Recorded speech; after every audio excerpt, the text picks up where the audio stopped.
day all of you. Welcome to Kunji's class. Today we will discuss about your first chapter of science. ഇനി നമ്മൾ നോക്കാൻ പോകുന്ന characteristics of particles of matter. Particles of matter has space between them. In activities 1.1 and 1.2 we saw that particles of sugar, salt, Dettol or potassium permanganate got evenly distributed in water. Similarly, when we make tea, coffee or lemonade, particles of one type of matter get into the spaces between particles of the other. This shows that there is enough space between particles of matter. അപ്പോൾ ഇതിൽ നിന്ന് നമുക്ക് എന്ത് മനസ്സിലാവും? Vacant spaces exist in പാർട്ടിക്കിൾസിൽ spaces vacant ആയിട്ടുള്ള spaces exist ചെയ്യുന്നുണ്ട്. ഇനി നമ്മൾ നോക്കാൻ പോകുന്നത് particles of matter are continuously move ചെയ്യുന്നുണ്ടോ എന്നാണ് നോക്കാൻ പോകുന്നത്. Put an unlit incense stick in a corner of your class. How close do you have to go near it so as to get it smell? Now light the incense stick. What happens? Do you get the smell sitting at a distance? ഇപ്പം നമ്മളിപ്പോൾ ഒരു സാമ്പ്രാണി അല്ലേ, ഒരു അഗർബത്തി കത്തിച്ച് നമ്മുടെ ക്ലാസ്സിൻ്റെ ഒരു കോർണറിൽ വയ്ക്കുക, അല്ലെ വീട്ടിലൊരു റൂമിൻ്റെ കോർണറിൽ വയ്ക്കുക. നമ്മളതിൻ്റെ സ്മെല്ല് ആ ഓപ്പോസിറ്റ് സൈഡിൽ എവിടെ ഇരുന്നാലും നമുക്ക് കിട്ടും അല്ലേ, ദൂരെ എവിടെയാണെങ്കിലും നമുക്ക് അതിൻ്റെ സ്മെല്ല് കിട്ടും. അതിൻ്റെ കാരണം എന്താ? Particles are in continuous motion. അതുകൊണ്ടാണ് അങ്ങനെ നമുക്ക് അതിൻ്റെ ആ ഒരു സ്മെല്ല് ലഭിക്കുന്നത്. അപ്പോൾ അതിനുള്ളിലെ പാർട്ടിക്കിൾസ് കണ്ടിന്യൂസ്ലി അത് മൂവ് ചെയ്യുന്നുണ്ട്. മറ്റൊരു ആക്ടിവിറ്റി, നിങ്ങൾക്ക് ആക്ടിവിറ്റിയുടെ ഒരു ഘോഷയാത്ര തന്നെയാണ് ഈ ചാപ്റ്റർ കംപ്ലീറ്റ് അല്ലേ. Take 2 glasses or beakers filled with water. Put a drop of blue or red ink slowly and carefully along the sides of the first beaker and honey in the same way in the second beaker. 2 beaker എടുക്കുക, അല്ലെങ്കിൽ glass എടുക്കുക, അതിൽ water നിറയ്ക്കുക. അതിന് ശേഷം ഒരു ഗ്ലാസിൻ്റെ സൈഡിൽ കൂടി കളർ ലിക്വിഡ് ഒഴിക്കുക, മറ്റേ ഗ്ലാസിൻ്റെ സൈഡിൽ കൂടി ഹണി ഒഴിക്കുക. Leave dum undisturbed in your house or in a corner of the class. അതായത് യാതൊരു ശല്യവും ഇല്ലാത്ത ഭാഗത്തേക്ക്, വീടിൻ്റെ ആയാലും ക്ലാസ്സിൻ്റെ ആയാലും അത് മാറ്റി വയ്ക്കുക. Record your observations. എന്തൊക്കെയാണ് അവിടെ വരുന്ന ആ ഒബ്സർവേഷൻസ് എന്തൊക്കെയാണെന്ന് നോക്കി മനസ്സിലാക്കുക. What do you observe immediately after adding the ink drop? Ink ഡ്രോപ്പാണ്, നിങ്ങളിപ്പം കളർ ലിക്വിഡ് ഉപയോഗിച്ച് ഇങ്ക് ഡ്രോപ്പ് ആയിക്കോട്ടെ, അത് എന്ത് സംഭവിക്കും? പെട്ടെന്ന് തന്നെ അത് ആ വാട്ടറിലേക്ക് ഡിസോൾവ് ആകും അല്ലേ. What do you observe immediately after A drop of honey? പക്ഷെങ്കിൽ നമ്മൾ ഹണിയാണ്, അത് ഒറിജിനൽ ഹണിയാണെങ്കിൽ അത് ഡിസോൾവ് ആകത്തില്ല, അത് അങ്ങനെ തന്നെ കിടക്കും. How many hours or days does it take for the color of ink to spread evenly throughout the water? ആ വാട്ടർ കംപ്ലീറ്റ് അതിൻ്റെ ഒരു കളർ മാറാൻ, അല്ലെങ്കിൽ ആ ഇങ്ക് അതിലേക്ക് മുഴുവൻ കംപ്ലീറ്റ് സ്പ്രെഡ് ആകാൻ വേണ്ടിയിട്ട് എത്ര ദിവസം അല്ലെങ്കിൽ എത്ര സമയമാണ് എടുക്കുന്നത്? അപ്പോൾ ഇതൊക്കെ സിമ്പിൾ ആക്ടിവിറ്റീസാണ്, നിങ്ങൾക്ക് വീട്ടിൽ തന്നെ ചെയ്തു നോക്കാവുന്നേ ഉള്ളൂ, സിമ്പിളാണ്. ഈ ഭാഗത്തു നിന്നൊന്നും ഇതുവരെ ക്വസ്റ്റ്യൻസ് ഒന്നും കണ്ടില്ല. Next one, drop a crystal of copper sulfate or potassium permanganate into a glass of hot water and another containing cold water. 2 glass എടുക്കുക, ഒന്നിൽ ഹോട്ട് വാട്ടറോ മറ്റതിൽ കോൾഡ് വാട്ടർ. അതിലേക്ക് പൊട്ടാഷ്യം പെർമാംഗനേറ്റോ അല്ലെങ്കിൽ കോപ്പർ സൾഫേറ്റോ, രണ്ടും കളേർഡാണ് അല്ലേ, ആഡ് ചെയ്യുക. ഏതെങ്കിലും ഒന്ന് ആഡ് ചെയ്യുക. Do not stir the solution. സൊല്യൂഷനെ നമ്മൾ ഇളക്കാനൊന്നും പാടില്ല. Allow the crystals to settle at the bottom. നമ്മളിട്ട ക്രിസ്റ്റൽസ് അതിൻ്റെ ബോട്ടത്തിൽ സെറ്റിൽ ചെയ്യാനായിട്ട് നമ്മൾ അനുവദിക്കുക. അപ്പം ഇത് നിങ്ങൾക്ക് ഒരു വർഷമല്ല 2-3 പ്രാവശ്യമായിട്ട് എക്സാമിന് ചോദിച്ചാണ് കോപ്പർ സൾഫേറ്റ് ൻ്റെ ആ ഒരു ആക്ടിവിറ്റി. അതായത് അത് ആഡ് ചെയ്യുമ്പോൾ അവിടെ ഉണ്ടാകുന്ന മാറ്റങ്ങൾ എന്തൊക്കെയാണ് എന്ന് ചോദിച്ചതാണ്. What do you observe just above the solid crystal in the glass? What happens as time passes? സമയം കഴിഞ്ഞ് പോകുന്തോറും അതിനെന്ത് സംഭവിക്കുന്നു? What does this suggest about the particles of solid and liquid? ഇപ്പം നമ്മളിട്ട ആ ഒരു ക്രിസ്റ്റൽസ് എന്ന് പറഞ്ഞാൽ എന്താണ്? അത് സോളിഡാണ്. എന്തിലേക്കാണ് നമ്മൾ ആഡ് ചെയ്തത്? ലിക്വിഡിലേക്കാണ് ആഡ് ചെയ്തത്. Does the rate of mixing change with temperature? Why and how? അപ്പം ഇതും നിങ്ങൾക്ക് വീട്ടിൽ ചെയ്തു നോക്കാനായിട്ട് സാധിക്കും. അപ്പോൾ ഇവിടെ സംഭവിക്കുന്നത് ഒന്നിനകത്ത് ഹോട്ട് വാട്ടറും ഒന്നിനകത്ത് കോൾഡ് വാട്ടറുമാണ് അല്ലേ. അപ്പോൾ ഹോട്ട് വാട്ടർ ഉള്ളതിന് ഹൈ ടെമ്പറേച്ചർ ആയതുകൊണ്ട് തന്നെ പെട്ടെന്ന് തന്നെ അതിൻ്റെ കളർ ചേഞ്ച് ആവും, അല്ലെങ്കിൽ അത് കളേഡായിട്ട് മാറും, ഫാസ്റ്റായിട്ട് അത് കളേഡായിട്ട് മാറും. അപ്പോൾ ഹോട്ട് വാട്ടർ ഉള്ളത് കാരണം എന്താണ്, അതിൻ്റെ ഹയർ ടെമ്പറേച്ചർ കൊണ്ട് അതിൻ്റെ കളർ പെട്ടെന്ന് ചേഞ്ച് ആവുന്നു. From the above 3 activities we can conclude the following. നമ്മൾ 3 ആക്ടിവിറ്റി നോക്കി, അതിൽ നമുക്ക് കണ്ടെത്താൻ പറ്റിയ ഒബ്സർവേഷൻസ് എന്തൊക്കെയാണ്? Particles of matter are continuously moving. Particles of matter continuously move ചെയ്യും. അതുപോലെ തന്നെ that is they possess what we call the kinetic energy or K E എന്ന് പറയും. കൈനറ്റിക് എനർജിക്ക് കെ ഇ എന്ന് പറയും. As the temperature rises particles move faster. അതുപോലെ തന്നെ ടെമ്പറേച്ചർ ഹൈ ആകുമ്പോൾ അല്ലെങ്കിൽ ഉയരുമ്പോൾ അവിടെ പാർട്ടിക്കിൾസ് പെട്ടെന്ന് തന്നെയാണ് മൂവ് ചെയ്യുന്നത്. അതായത് അതുകൊണ്ടാണ് ആ ലിക്വിഡിന് പെട്ടെന്ന് തന്നെ കളറ് ചേഞ്ച് ആവുന്നത്. മീൻസ് അവിടെ പാർട്ടിക്കിൾസ് ഫാസ്റ്ററായിട്ട് മൂവ് ചെയ്യുകയാണ്. ഓക്കെ, അവിടെ ടെമ്പറേച്ചർ ഹൈ ആയതുകൊണ്ട് ഫാസ്റ്റാണ്. അതേസമയം കോൾഡ് വാട്ടറിൽ അത് സ്ലോ ആയിട്ട് മൂവ് ചെയ്യത്തുള്ളൂ, കാരണം അതെന്താണ്, അവിടെ ടെമ്പറേച്ചർ ഇല്ല. So we can say that with increase in temperature the kinetic energy of the particles also increases. അപ്പം നമുക്ക് പറയാനായിട്ട് സാധിക്കും, അതുകൊണ്ടാണ് ആ കൈനറ്റിക് എനർജി അവിടെ ഇൻക്രീസ് ആവുന്നത് കൊണ്ടാണ് പാർട്ടിക്കിൾസ് പെട്ടെന്ന് തന്നെ അത് മൂവ് ചെയ്യുന്നതും അത് അവിടെ ആ ഒരു ചേഞ്ച് വരുന്നത്. അതായത് we can say that with increase in temperature the kinetic energy of the particles also increase. Temperature increase ചെയ്യുന്ന സമയത്ത് കൈനറ്റിക് എനർജി ഇൻക്രീസ് ചെയ്യുന്നു. സോ എന്തു സംഭവിക്കുന്നു, particles move faster. In the above 3 activities we observe that particles of matter intermix on their own with each other. They do so by getting into the spaces between the particles.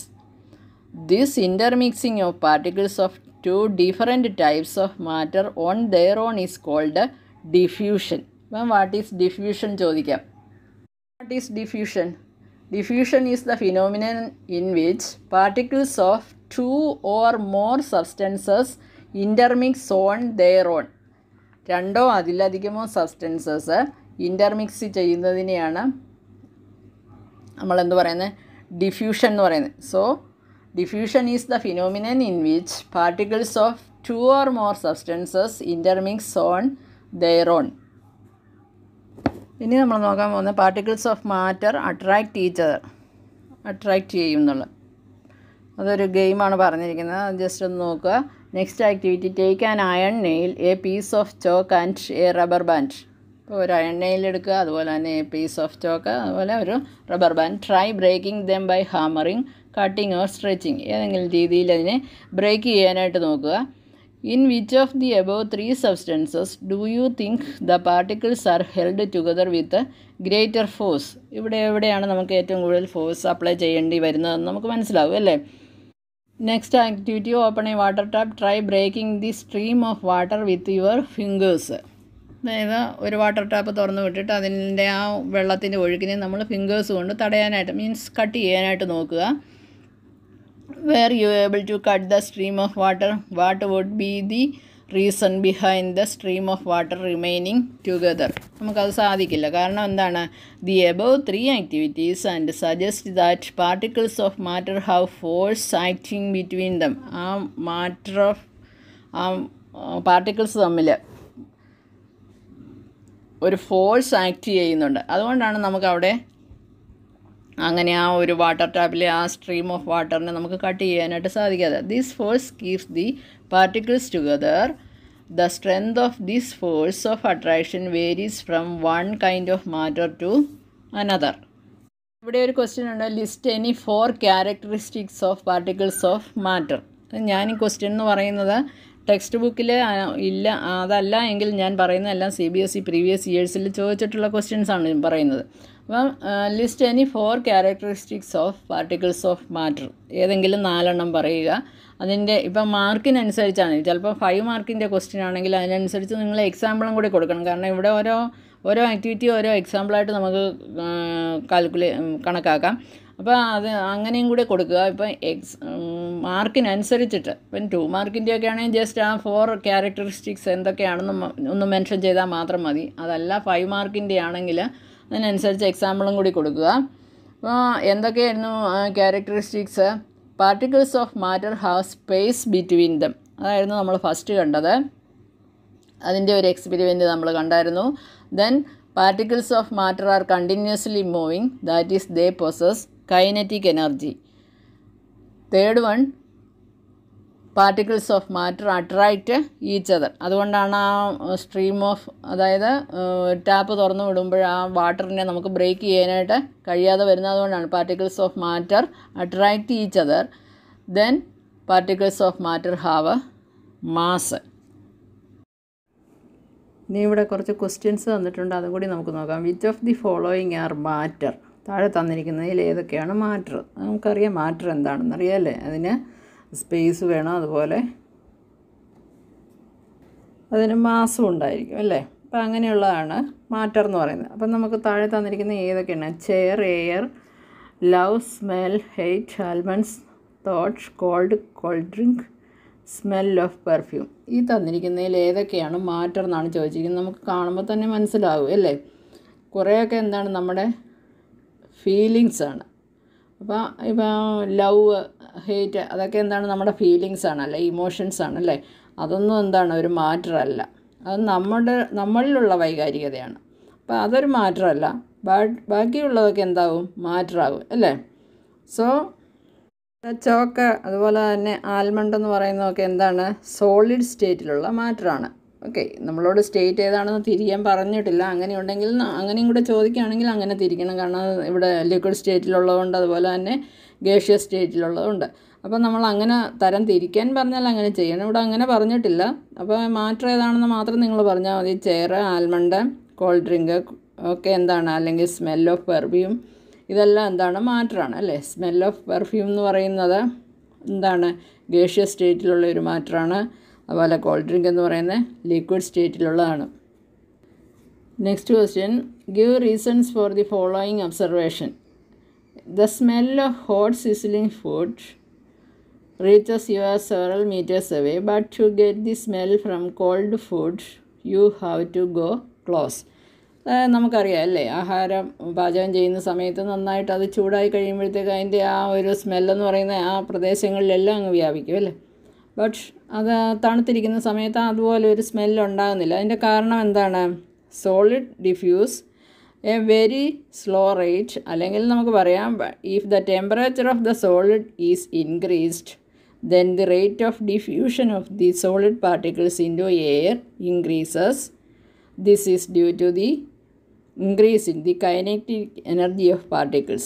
അപ്പോൾ അതുകൊണ്ടാണ്, അതായത് temperature increase ചെയ്യുന്നതിനനുസരിച്ച് അവിടെ ആ rate of diffusion എന്ന് പറയുന്നത്, അല്ലെങ്കിൽ ആ പാർട്ടിക്കിൾസിൻ്റെ rate of diffusion എന്ന് പറയുന്നത് ഇൻക്രീസ് ചെയ്യും. എയറിൽ അത് ഇൻക്രീസ് ചെയ്യും. അതിൻ്റെ ഫലമായിട്ട് അവിടെ ഉണ്ടാകുന്ന കൈനറ്റിക് എനർജി എന്താകുന്നു? അതും ഇൻക്രീസ് ആവുന്നു. അതുകൊണ്ടാണ് നമുക്ക് സ്മെല്ല് ദൂരേക്ക് അതിൻ്റെ വ്യാപിക്കുന്നത്. അതൊക്കെ നമ്മൾ ആ ഡിഫ്യൂഷൻ്റെ കേസിൽ നമ്മൾ ഡീറ്റെയിൽ ആയിട്ട് പറഞ്ഞതാണ്. Okay, a diver is able to cut through water in a swimming pool. Which property of matter does this observation show? This observation shows that the matter is made up of particles. Fourth one, what are the characteristics of the particles of matter? Particles of matterൻ്റെ characteristics എന്തൊക്കെയാണ്? സ്വഭാവ സവിശേഷതകൾ എന്തൊക്കെയാണ്? The particles of matter have spaces between them. Particles of matter are continuously moving. Particles of matter attract each other. ഇതൊക്കെയാണ് അതിൻ്റെ properties എന്ന് പറയുന്നത്. എന്തൊക്കെയാണ്?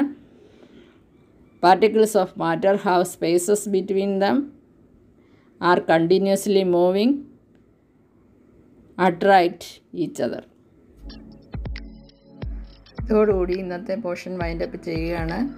ഇന്നത്തെ ക്ലാസ് എല്ലാവർക്കും വളരെ യൂസ്ഫുള്ളായി കാണുമെന്ന് വിചാരിക്കുന്നു. ആർക്കെങ്കിലും എന്തെങ്കിലും ഡൗട്ട് ഉണ്ടെങ്കിൽ നിങ്ങളത് കമൻറ്റ് ബോക്സിൽ ചോദിക്കുക.